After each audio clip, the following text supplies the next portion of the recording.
that 20 unit I mentioned earlier, one of the ones we got off the mailer, we ended up spending $1 million in renovations on a 20 unit, maybe 1.1. And we bought it for 1.25. So we spent almost the same thing, 90% on renovations. And we would, multiple times we've brought the buildings down to zero occupancy. So we've relocated all the tenants, and we pay them moving fees and buy them out of the leases early, just so we can do the construction faster. And then we can kind of get through the whole building in less than a year, 10 months maybe, release it out, and then recapitalize the income instead of trying to do it, in phases or slowly. We just rip the Band-Aid off and do the whole thing.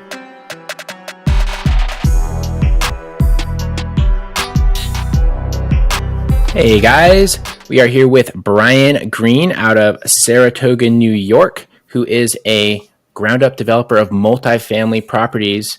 And you're doing a lot of things I've seen on social media. So I guess for people who don't know who you are, don't know all the stuff that you have your hands in, what's that look like and where you're from? So like you said, I'm from Saratoga Springs, New York. We're about 3 hours north of New York City. We started buying real estate in 2015. It was kind of a transition time for me around that time. That was right after I was leaving my old business. I used to be in retail prior to that, if you can believe it or not. I used to own Verizon wireless stores. So I did that for 10, 12 years right out of college, sold them all off in 2014, and then just began buying small multifamily properties. And from that point today, we've kind of turned it into me doing it myself and doing a little bit of everything, to my brother and I now being partners. We have just north of 100 total rental units. We're in ground up development, as you stated, redevelopment of existing multifamily properties, short-term rentals. I'm a broker also, so we kind of have our hands in a lot of different places, but everything we do is vertically integrated. Okay. Wow. Sweet. That's smart. So first I want to take a quick step back. So you're running Verizon stores, like you owned them right out of college? Yeah. I didn't even know that people could do that. I'd love to pull the thread on this one. Let's hear this. So like half of the stores that you might see, it's probably more than that now, because the Verizon, the national corporation, has been divesting a lot of their stores because, having a retail store at this point is kind of a loss leader for them. So a lot of the stores are privately owned. And when I was out of college, I started working for a guy that was a retired executive with Verizon. And he had a paging company back then. This was in the mid to late 90s. Nice. So he helped myself and my brother kind of start into the cellular industry. And my brother actually went on to own and operate Sprint stores. And I went on to do Verizon wireless stores. And then we kind of did that successfully for 10, 15 years until, like I said, I sold my branch off. He continued to operate his Sprint stores, and I got into real estate. So that's kind of fascinating. Why did you choose like the ultimate like rival? You're like, well, you're Verizon versus Sprint. You need to have a natural rivalry as brothers. At that point, it was kind of, we weren't officially working together within the same business, but we definitely were helping each other. We just figured, those were the two most popular at the time. Actually, at that time, Sprint was by far the most popular in the 90s. And then it kind of transitioned while we were already owners. So we were actually, we had the kind of the mindset where it didn't really matter which of our stores they came to, as long as they were going to one of us, right? If they got dissatisfied at one, they could go to the other. And we just were trying to corner the market in that way. We just loosely kind of helped each other over time. And it just kind of worked out. But it did change at the end, where Verizon was a valuable brand that we were able to sell off and Sprint kind of turn into something else, and it kind of wound down over time.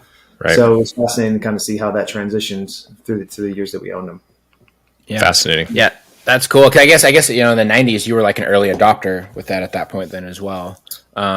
So, I think it was probably a little different, because I imagine that a college kid today couldn't just go and open a Verizon store and be an owner. No, and to be truthful, I wouldn't be able to either. So I never would have been able to do it without our business mentor that had experience with them. He literally knew everyone that was with Verizon in our region. He had hired most of them, and he funded me to get started, and he helped me get my contract with Verizon. So wow. How did you find him? Was it like you just applied for a job or what? No. So it's even stranger than that. So my brother and I both played college football, and he came into our team meeting and was looking for people to work seasonally over the summer to help him support his paging business. Yep. And we probably had 80 guys on the team, and the only one in the room that volunteered to work for him for the summer doing like this is like fairs and like the county fair, and like we'd have a table for like pagers, and the only one that volunteered was my brother. He was the only one that volunteered to go work for this guy. And then so he got started, and then like the next year after, because he's a couple years older than I went and started working with him in the stores, and that's kind of how it got started. But it was just a random. He came and asked the team for help, and he's the only guy who wanted to work. And rose your hand. Wow. So wait, what position did you play? Outside linebacker. Oh, so you're bigger than you look on camera. Then you're a big guy. No, I'm smaller than I used to be. Oh yeah. He moves some weight though. I've seen him throwing some barbells around. Yeah. I still have that part of it in me, but Yeah. So why did he come to like a college? Is that like how, they're like, oh, we have Scottie Pippen here to try and like sell cars. Was like, we're going to go to like where'd you go to school? Saratoga. I was at Saratoga Community College, but that'd be super insulting. Yeah. University of Albany. Okay. So he came in, I think because, he was retired military. And he had a great deal of success hiring veterans and athletes, right? So I agree. And speak to the football team because he thought that was a good source of talent for, the salespeople he was looking for. Honest, responsible, disciplined, that whole kind of mantra. So that's subservient. Yeah. That's right. Respect authority. Right? Yeah. Well, and some local fame probably too as a college athlete. I mean, nowadays, like, Mike and I, our hometown, if you're a Gonzaga basketball player, I mean, now they get paid to do these advertisements, but they're local heroes, right? So there's probably some of that too. Yeah. I'm from Syracuse originally, so same kind of thing there. Yep. Oh yeah. Yeah, you get it. Yeah. Yeah, I bet football, like team sports especially, makes sense. You're not going to go hire like the number one like single men's tennis player for that job. You're going to be a prick to all the people that are trying to be a team player. That guy's too much of a freelancer, right? He's going to do his own thing. Exactly. Yeah. Raphael. Yeah. You invite Rafael Nadal, to come and run your pager company. He's going to have you out of a job pretty quickly when he takes over. Yeah. Well, cell phones made sure your pager company was obsolete too. So yeah, right. I forgot about pagers. I haven't talked about pagers in a long time. Nice. Yeah. No, that's cool though. So you built that up and you're able to sell out. So that basically give you like a little bit of a nest egg to start getting into the real estate world, because that's always the number one thing I think that everyone struggles with who wants to get involved in real estate, especially with larger assets, is the capital problem. Sure. And like you either have to do, kind of like what Dan and I did, where we ground out the capital issue, we flipped houses, we did that sort of stuff to build it up, or you have to have, a rich partner that's basically willing to fund the money, or you have to have like some sort of lucky event in your life that gives you the capital to do that, or you have to have a high paying job. So it sounds like this is what that was for you though. Completely agree with what you just said. And I did start off with a bit of an unfair advantage because I had my own capital. But I kind of see that as a double-edged sword, right? Because when you have the money, it can be too easy, right? So you might make mistakes. Totally. Just because you have the money doesn't mean you know what you're doing. And like, the first couple, it did allow me to trial by error. Like I bought my first place all cash. Didn't know what I was doing, right? Like I definitely should have financed that. So then like 3 months later, when I figured out I should have financed it, I went back and refinanced it and got my money back. Nice. So and then maybe the second or third one, I know, I overpaid for a property, and I still own today, and it kind of worked out with time, like most real estate does. But, I had the ammunition in the bank that would allow me to kind of make my own mistakes and figure it out. Yeah. What? Sorry. Go ahead, Mike. Oh, sorry. I was going to say, you say you have an unfair advantage, but that's just part of playing the game. I mean, you did your time, right? It's not like you had a bag of gold that like just showed up on your doorstep, fell out of the sky. Yeah, leprechauns dancing around it. Yeah, or you had like daddy's $100 million trust fund that just going. This wasn't. We earned it from the business. Yeah. So, it wasn't like an inheritance or something like that. Yeah, so give credit where it's due there. Yeah. So the question I have, Brian, is what made you pivot to real estate? So you sold out, you had your pot of gold from your business. You could have done anything with it. Real estate, like Mike said, is capital intensive. It's not always easy either. Like what in real estate made you say that's where I'm going next? Well, let's see. I sold my stores at the end of November, and by March, I was buying my first small multi-property family.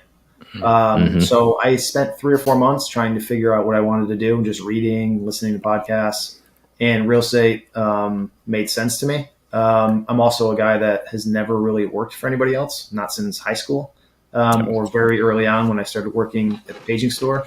So I knew I was not going to go get a corporate job. I mean, I've gone back and got my MBA at night, and I could have easily done that track, but there was no way I was going to do that. It just doesn't fit my personality, doesn't fit my life goals, any of that stuff. So real estate I saw as a way that I could run the numbers, figure out each property, kind of build my own property management company, and just kind of go from there. And that's exactly what we did.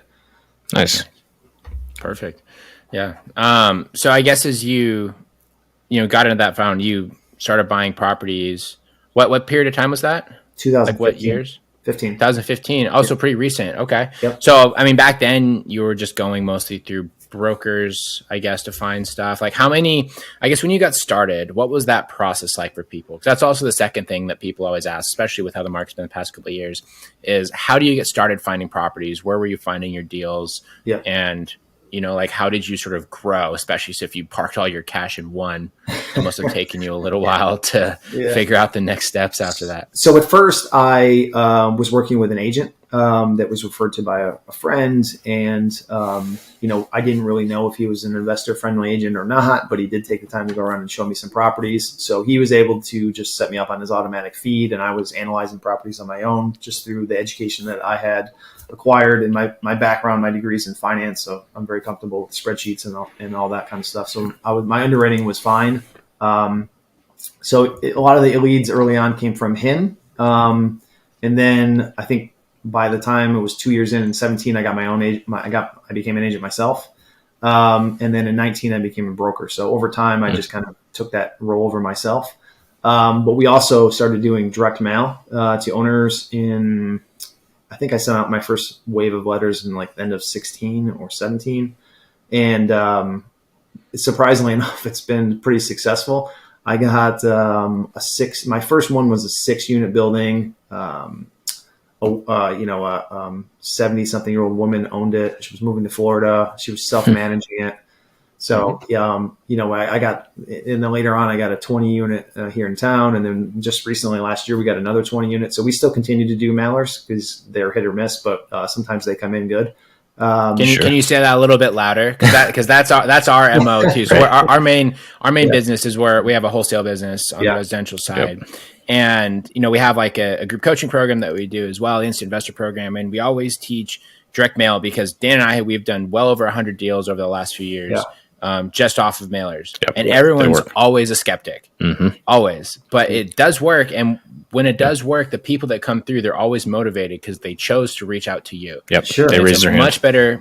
Yeah. It's a much better conversation than ruining families' dinners with cold calling and text messages all the time. Yeah. And I'm sure you guys find the same thing too, right? You'll have people call you that might have got your letter 4 years ago and they saved it. Yes, absolutely. Right? I got your letter 4 years ago, and I wasn't ready to sell, but now I'm thinking about it. Are you still interested? And it's like, of course, yes.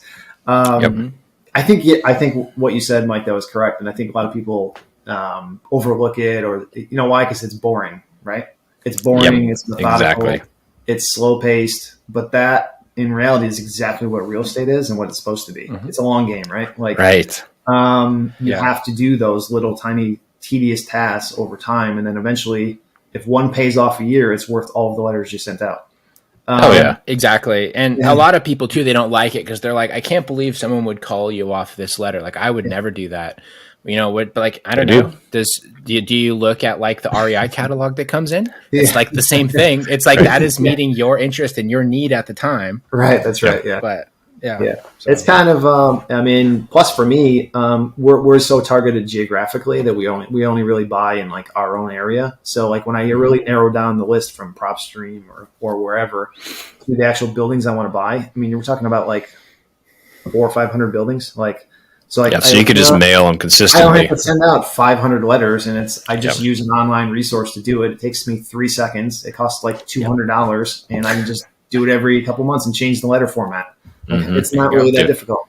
I love that. That's like you're automating it, right? And like the next thing you know, you get a 20 unit, and a lot of people. I would personally mail somebody for a full year every single month if I could buy a 20 unit out of it. That's 100%. absolutely awesome. Yeah. And now from those mailers, let's see, the 6 unit is worth over 700,000. The 20 unit is worth 4 million, and the other 20 unit is going to be worth 2 million. So like, there you go. It's totally worth all it. 3 of those properties, I was able to fully burr out of them. So like I have none of my own. No money into them. That's awesome.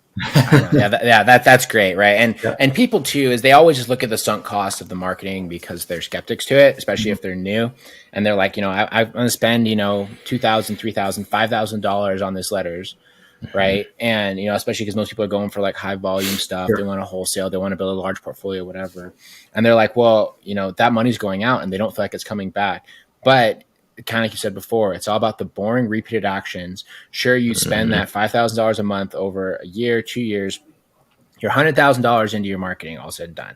But you've been able to buy $10 million worth of assets. Who really cares at that point? It's such a small line item with zero money left in it. Exactly. Yeah. But the upside is so exponential. And it's just really important. So so that's great. So you're working with a broker. You started sending letters. You still send letters. Yep. And then I guess how long did you do that before you started getting into the ground up development and the redevelopment? So our positioning from maybe after like the first couple of properties that I bought since then and forward, it's always been major renovations. That was the only way I could kind of make the numbers work because I started caring less about what the property is worth now versus how much it's going to be worth when I'm done with it. So then I was able to make offers based on that after repair value and make sure that it met my financial criteria. So we started doing, I bought a 3 unit and, we would spend literally as much on renovations as we did on the building. And then on that 20 unit I mentioned earlier, one of the ones we got off the mailer, we ended up spending $1 million in renovations on a 20 unit, maybe 1.1. And we bought it for 1.25. So we spent almost the same thing, 90% on renovations. Wow. That's crazy. And we would, multiple times we've brought the buildings down to 0 occupancy. So we've relocated all the tenants and we pay them moving fees and buy them out of the leases early just so we can do the construction faster. And we can kind of get through the whole building in less than a year, 10 months maybe. Release it out and then recapitalize the income instead of trying to do it, in phases or slowly. When we pull the Band-Aid off, we just rip the Band-Aid off and do the whole thing. Wow. So how did that's a big task. You said you bought a couple properties, but then you got into this major rental stuff. Like, how did you make that leap to now I'm basically running a construction company? Because when you're doing a 20 unit building and your reno budget's $1 million, that's a full-on construction operation. Like, how did you gain that expertise, or where did you go? Like, what was the resources that got you to that point? To be honest, we kind of just figured it out. Wow. I'm an avid reader, so I read all the time. None of it though has to do with projects management or construction, right? It's all business books, real estate books. But we've run successful businesses, my brother and myself, so we know how to manage people. So on that specific deal, my brother had already come on now as a partner. He came on in the end of 2018, I believe. So this was literally like his first property that we were doing together, was this huge renovation. And he's in charge. He's technically our project manager. So he was in charge of managing all the contractors and all the subs and overseeing the budget on that. So it was kind of just a trial by fire. We figured it out and we got through it. That also coincided with COVID. So we were doing renovations during COVID.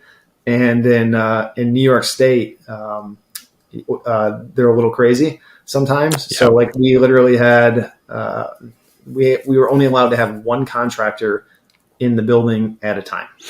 Oh my gosh. In the building. One person. So thankfully the complex is 5 4-unit buildings all in a row. So we were able to have one guy in each building at any given time in order to meet their COVID restrictions. Wow. That's funny. That's tough with multifamily. So we had similar rules out here in Washington. Yeah. But so what you would see is if you're like doing like a flip, they would have like, you can only have one contractor there. You can't do any work. So you would have this group of like roofers and they would just be like, oh yeah, we all own this house and we live in it together. You can't prove us wrong. Like so we're allowed to be here. We're just roofing our own house. Yeah. Jeez. Yeah. Wow. Meanwhile, they're all outside, right? So like zero risk whatsoever. I know. Exactly. Wow. So, like when you talk about that, that's you make it sound like it was you just kind of did it, but when you were making those offers too, because you hadn't maybe done $1 million rehab, and you're saying you're basing it on ARV. Did you use any tools or did you get any help to say, hey, I'm only going to pay 1.1 for this property because of my budget's going to be this big? Did you have any clue, or were you just kind of, checking the wind and saying, I think it's $1 million? No, the number side of it, I'm always on point with. So I knew based on our former renovations and other properties, and I got basically soft bids from some of the contractors we were working with. So I knew what it was going to cost. And kind of like a per door or per square foot type. We already had our vendors. So, I was able to calculate out square footage and how much flooring we're going to need. And we're replacing windows and siding and roofs and everything. So we got a lot of those quotes from contractors while we're under contract. So we kind of knew going in. I do think though that our original budget was supposed to be like $850 and we turned into like $1,050,000. Yep. But also simultaneously, which often happens because I'm very conservative on pro forma rents, I think I was expecting that we were going to rent them out. These started off when we bought it at like $750 a unit. And keep in mind, the median in my market for a 2-bedroom is closer to $2,000.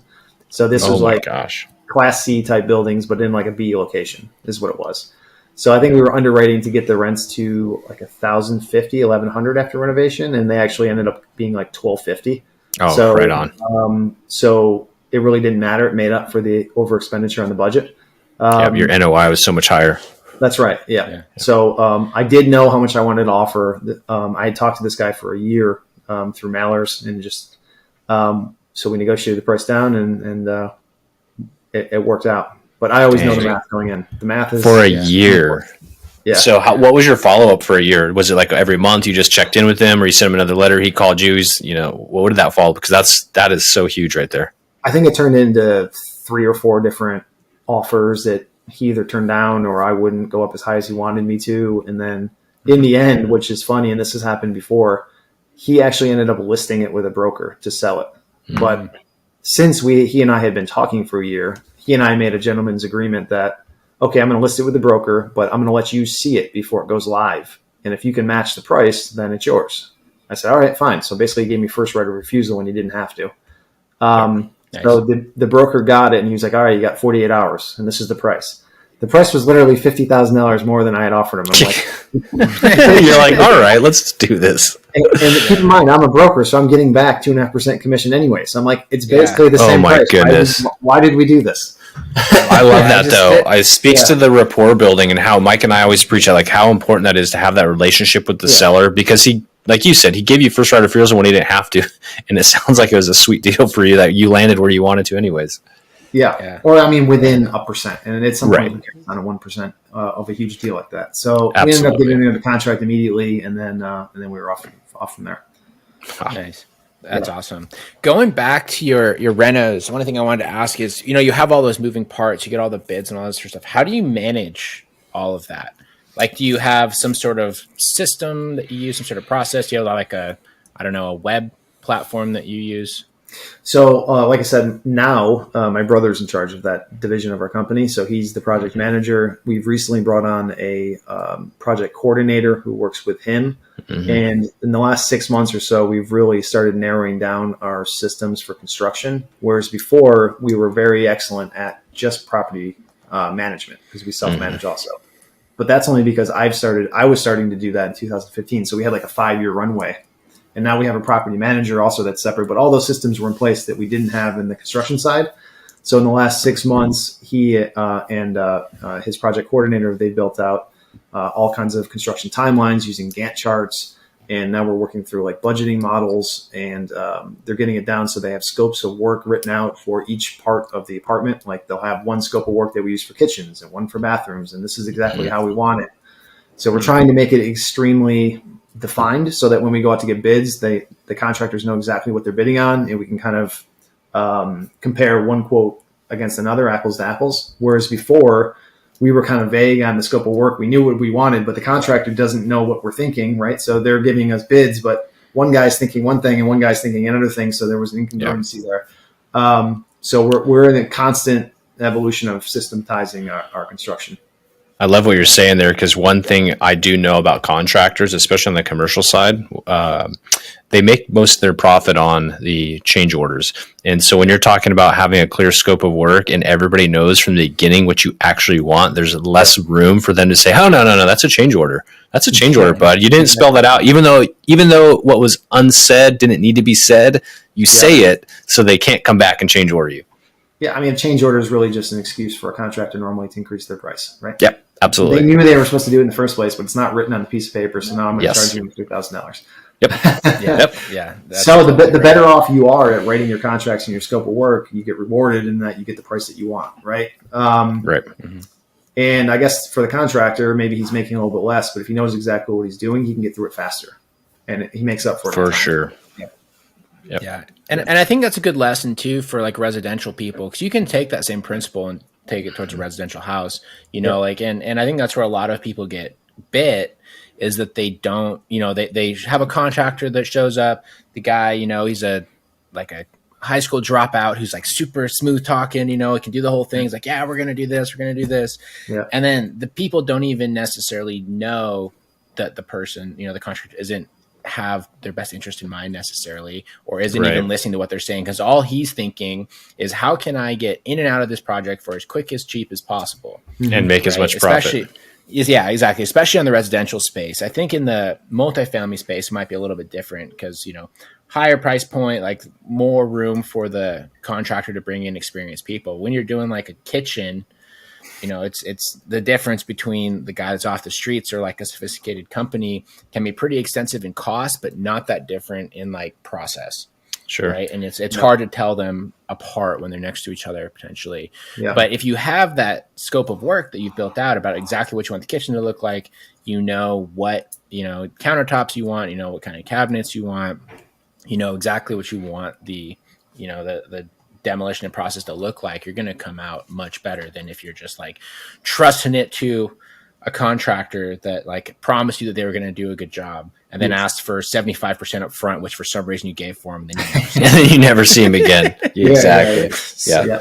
The other thing it helps with too, just to build onto that, is I'm still the one that's doing underwriting. So the better we have our scope of works for the contracting side of things, I have better estimates on what it's going to be for renovation, right? So my numbers can be more defined when I'm making offers. Versus me saying, okay, that's 20,000 a unit. That looks close enough, and let's just go with that and punch it into the spreadsheet. Now we're working to the point where we know exactly how much it's going to cost. Within 5% margin of error. So it makes us it allows us to be more competitive on our offers. Yeah, it's a lot less stressful on your part once you do get something under contract. Because if you are experiencing a 20% swing in all of your project costs, you're not going to, as the underwriter, you're not going to be super comfortable. The whole time you're going to be like, oh God, are we going to be under 20 or over 20? Where are we at? That's right. Yeah. Awesome. So I guess to stay on the systems really quick, because I think that's super good value for people. Absolutely. And this is a selfish question. What are your systems like for property management? Right. We could use some help there. Yeah. Because we have 48 units that we own across, it's pretty geographically dispersed around the area. So it's kind of a pain in the ass to deal with. Yeah. And we have, by the time this episode comes out, we'll probably have fired our current property manager. Sorry if you're listening to this, but that's the reality. Yeah. And, it's just been a constant problem. We've been doing this for years. We've tried to bring people in-house. We've tried to, outsource it, and it just always sucks. Mm-hmm. So what's your secret? So, I used to do it myself, and now, like I said, we have a property manager that works for us. She actually started off doing showings for us. But I always tell her, whenever we get into a spot now where things are going sideways or we have a problem, it's almost always because we made an exception. So I always tell her, exceptions are the death of property management. You cannot make exceptions. So we have strict tenancy standards, right? So if they don't check all the boxes as a applicant, they don't get approved. There is no the story sounds good, I think they're honest. The numbers are either there and the background is there and the landlord reference is there, or it's not. And we kind of tweak those standards over time. So a lot of the work is on the front end with bringing in the right tenants. I've been doing this for 7 years and I've never evicted a single tenant that I chose. Wow. Love that. So, That's awesome. Okay. That's right. So the only people that we've had to evict are, or threaten eviction, are holdover tenants from properties we bought from other landlords who did not have systems and had terrible management. So that's one thing. So on the front end, lots and lots of time on screening of the applicants. And then when they're in the building, they're basically already well versed on what is required of them, how the systems work. Like if they submitted a maintenance request and it's not done through AppFolio, we tell them to go in AppFolio and submit the request. So it's like, you got to teach them what to do at first, and then we kind of have our system and everyone buys in, and that's how we go forward. But same thing with late fees. In New York, we can't charge a late fee until the 5th of the month. There's like an automatic 5-day grace period. So, but we always charge no matter what. Like, doesn't matter what the story is, doesn't matter what the circumstances are. Boom, here's your late fee. We're delivering the papers just like, in-person service like we're supposed to. And like, this is the process and everyone knows it. So I think that's the biggest thing. It's like, don't make exceptions. Don't cut corners. Just follow the process. Yep. Yeah, I think that's huge. So what's your portfolio size right now? We have just over 100 units. So it spreads across 13 different buildings, and we have everything from the original buildings I bought. We're like 3 and 4 units. The largest we have 2 20-unit buildings, and we have an 18-unit building. And then our ground-up development that we're in process right now is going to be 36 units, as well as somewhere between 6 to 8 condos. Oh, wow. Okay. Okay. So, and then your property manager that works for you, do you pay them like a salary, or is it like a percentage of gross rents, like a typical property manager? So currently she's on a salary, and we kind of established that. She actually just became our first official employee this year. So we got through W-2. not having an employee. Yeah. She was an independent contractor prior to that.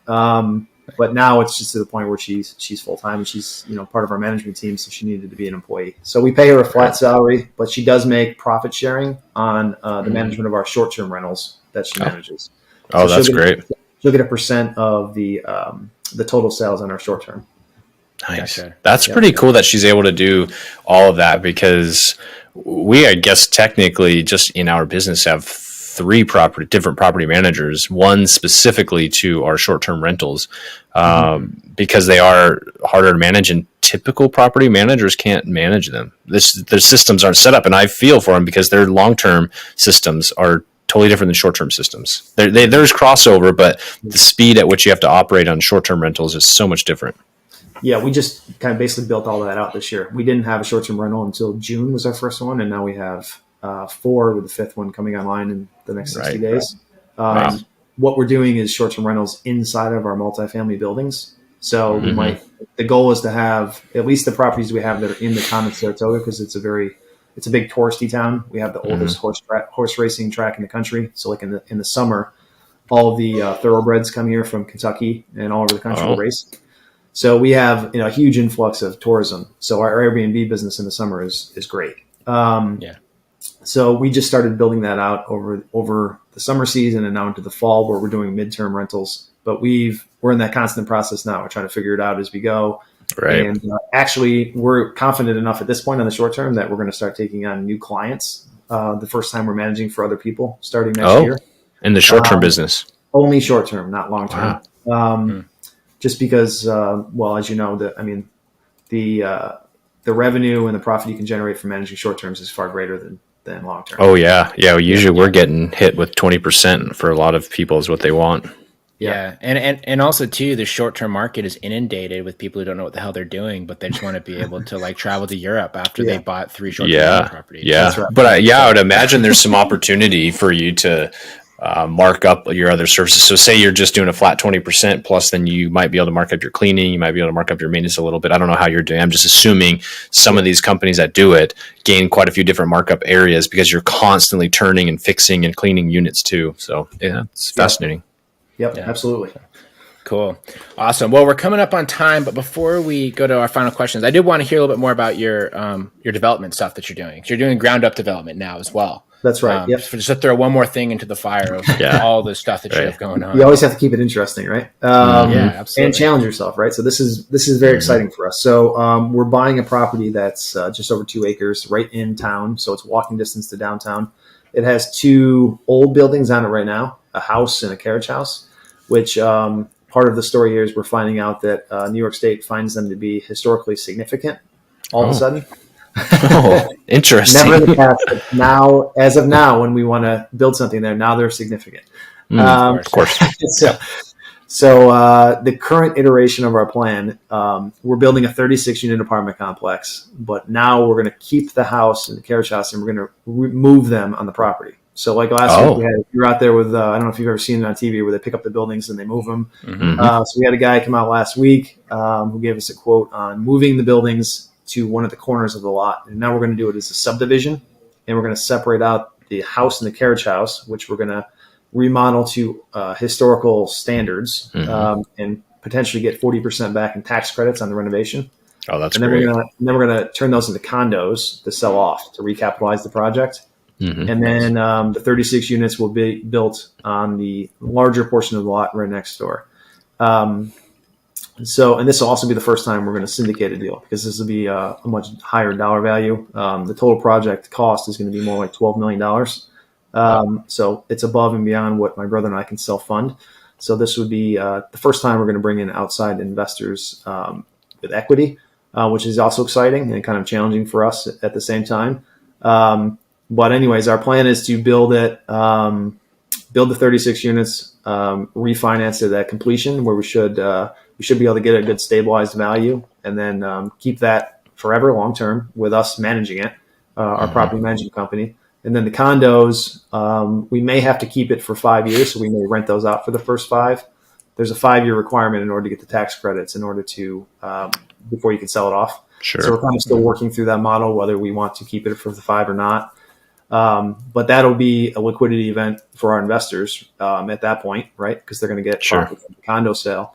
So I think it's going to be a really interesting and unique project, and we're kind of getting everything out of the way on our first development. Yeah.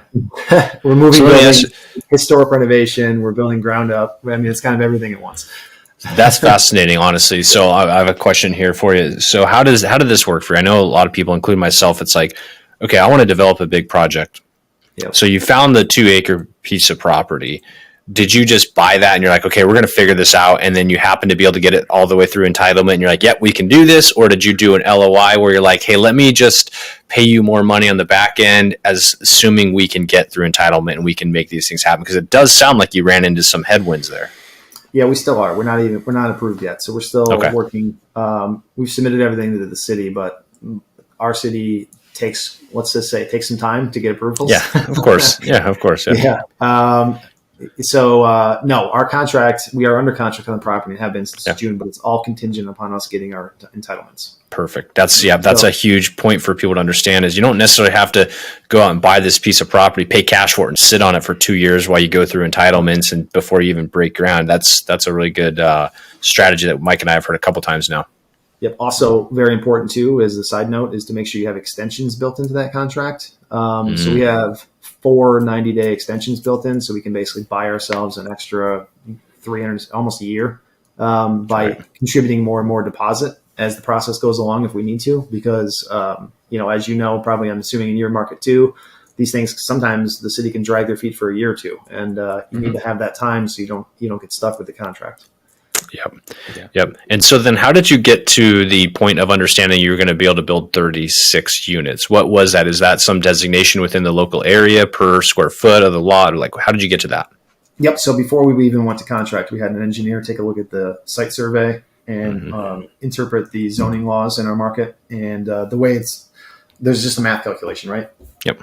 You have a certain amount of acreage, and these are the setbacks that are allowed. So they basically turn your giant box of a lot into this tiny little box that you're allowed to build on. And then you figure out how many units you can fit into there. And then the maximum based on the math was 36. Yep. But since now we're keeping these historic buildings, it's going to give us, hopefully, if they approve the plan, an increased density, because we're still wanting to build the 36, and we're going to have the 6 to 8 condos. Yep.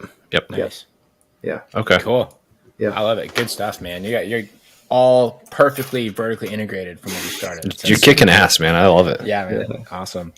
Cool. So we're going to dive into our end of show questions here. Okay. First off is the crowd favorite. What is your craziest real estate investing story? It's going to be a tenant story, a big win on a transaction, time that you lost a bunch of money, whatever your craziest story is. Okay. So let's see. One of the projects we're working on right now, about a month after we bought it, we got phone calls from the adjoining tenants that they hadn't seen one of the tenants in quite some time. So, long story short, we had to call the police to check on them, who went in there, and the tenant had passed away. From what we can tell, I don't know, a month ago.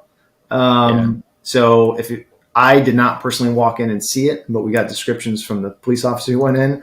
So I am imagining it was something out of the movie Seven, where he walks in and sees the like the guy that's all like the guy all on the bed. That's oh my goodness, one time with the air fresheners from the ceiling. So it was a pretty bad scene. So, like I said, my brother's in charge of project management, so he had to hire a company to come in and remove the furniture that this guy had decomposed into, and like remove cutout holes in the floor from where everything is soaked in, and it's like a whole thing. So, I met a guy that's what his company is. There's companies out there, like if somebody gets murdered or somebody dies, that's what they do. Their job is to go clean up blood and guts. The guy was there for, I don't know, 3 hours. And it was $2,000. It's a great business. Oh man. I mean, I don't want to personally do it, but I'd rather pay him the $2,000. Yeah, absolutely. Yeah. That seems to be the most common reoccurring crazy story is dead tenants or occupants or things like that. I'll add on to that slightly more. Same property, same time period. We had one of our holdover tenants. Our contractor noticed that they were out in the parking lot doing illegal activities with a client of theirs. Oh, if you can connect the dots, right? In the middle of the afternoon, right? Like on the side of a van. Nice, right there in the parking lot. Wow. Yeah, it's just a transaction amongst the adults. Oh God, consenting adults. So you can see why in a lot of cases, there's a need to bring the occupancy down to 0%, so we can get through it and turn. Totally. Wow. That's funny. Yeah. I mean, inherited tenants, man. That is always a tough deal. But honestly, too, if you're a buy and hold investor, it's one of the easiest ways to get a discounted property. Mm-hmm. Yeah. Almost all of our rentals that we've bought, and sure, it sucks. You got to deal with them. You got to have them there paying. Not paying rent for 6 months or whatever, but you're taking the headache away from the previous owner. You're solving their problem. Yep. And if you're in it for the long game, the 6 months, 8 months, a year. I had one recently. I just got the lady out. She was there for 2 full years. Wow. Before I was finally able to get her out because of the politics that we have in COVID. Yep. But now it's worth it, right? Yep. Absolutely. It sucked for that period of time. And now I have this nice secure asset and pick my own tenants should be great. Sure. So, absolutely. Awesome. That's cool. You're willing to do that because it's always a big thing too. A lot of other investors try to shy away from, but I mean, someone's got to do it. Yep. Perfect. All right. Next question. What is the number one tip you would give to either a new investor looking to get started or to a small investor looking to take their business to the next level? Like I mentioned before, I'm a huge reader. So my number one bit of advice would be to educate yourself on as much as you possibly can. There's in real estate, there's no shortage of books or gurus that are going to tell you how to do this. But I read and listen to everything and anything, and I have for the past 7+ years to kind of get to where I am. And that also leads into my next bit of advice, which would be decide early on if you're going to be a business owner or you're going to be an investor. And what I mean by that is most people that are in real estate should just be investors. They should find properties, underwrite them, hire a property manager, or do it as an LP on somebody else's syndication deal. I feel like way too many people think they're going to just go buy a house and figure it out and self-manage, and that turns into disaster. So you got to decide if you're going to do that, you got to be prepared to create a company, right? You need a company to support your properties. If you don't want to create a company, then you should just invest and you should find somebody else that knows how to manage the properties. Yep. Man. Yep, I think that's great advice. So book wise, what are your recommendations for people? Man, I don't know. You asked me that question. I read so much and I get them all mixed up. I think I've read every single Bigger Pockets book there ever was. I've read, Yeah. not So many. let's say this is a situation. You have a young college graduate that's come and says, Brian, I want to be just like you. What should I read? I don't know if you want to do that, but Start selling pagers. Yeah, right. I don't know.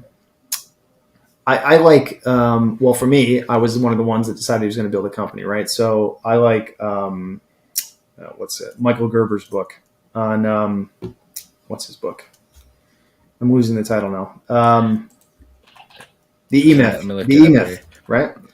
The E-Myth, that's a good one. The E-Myth, right? Because it's not specifically real estate focused, but it does tell you how to create an organization that eventually you can sell off or that you don't have to be in day to day. Because the other problem is when you start a company, most people create themselves a job instead of creating a company. So true. And to some extent, I'm still in that spot, right? I am required in my own company, but over time, the goal is for me not to be. So that would be one book, because most people think that like, oh, I'm just going to start a property management company. And then like, great, you just gave yourself an 80-hour-a-week job. Congratulations. I know. And I think if you read that book and you kind of build it from the start, the way he explains, and there's other guys that have written books that are similar, but it's, systematize, hire out, who, not how. It's all kind of the same mentality. Yeah, absolutely. That's great. Cool. Great suggestion. Yeah. All right. So last question, where can people find you, follow you, and reach out to you if you'd like them to do so? Sure. So on our website works pretty well, greenspringscapitalgroup.com, or we're on Instagram at greenspringscapital. On either of those, they can reach out to me. My email address even is brian@greenspringscapitalgroup.com. They're welcome to send me an email directly if they'd like to learn more about my story or about our development deal that's upcoming, or any of the things we talked about today. Happy to help. Cool. Awesome. Thanks, Brian. Perfect. I love it. Well, thanks so much for coming on, Brian. And listeners, if you want to know how to build an awesome vertically integrated real estate investing business, reach out to Brian. He is a wealth of knowledge. He's a man. Go find him on social media too. He throws around some decent weight and is like in your garage gym as well. So, all sorts of good stuff coming out. Yeah. But anyways, guys, thanks so much for listening. If you enjoyed this show, please go and leave us a 5-star review wherever you listen to your podcast. Also, if you want to start learning how to generate off-market leads, just like Dan and I do, and how to do it, pretty simply, it's not rocket science. Brian does a very similar process that we do. Go to collectingkeyspodcast.com/free, and you can get your 5-step guide to start generating off-market leads in as little as 2 weeks. So thanks so much for listening, everybody, and talk to you guys next week. See ya.